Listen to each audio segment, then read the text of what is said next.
Ayun guys, so nandito kami ngayon sa SM Dasmariñas.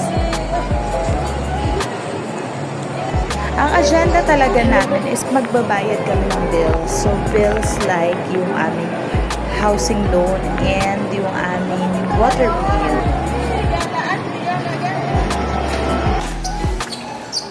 But aside from that, naisip ko magpa-eye check-up na rin kami kasi nabanggit nga ni Tito Noy niya, yan, nung brother-in-law ko na meron daw siyang something or nararamdaman sa mata niya which is unusual.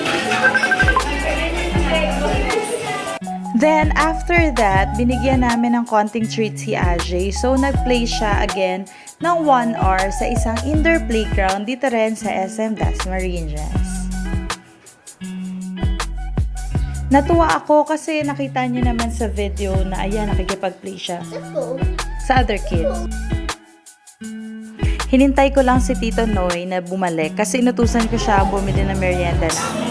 So ayun, hinintay ko siyang bumalik para siya naman yung magbantay kay Ashley kasi I'm planning to buy dun sa ukay-ukay ng long sleeves ni Ashley. So ayun na si Tito Noy, siya yung nasa loob. And so after that, bumili na rin kami and nag-tricycle na lang kami para mas mabilis ang biyahe. So, yun lamang guys. Thank you for watching. Bye-bye!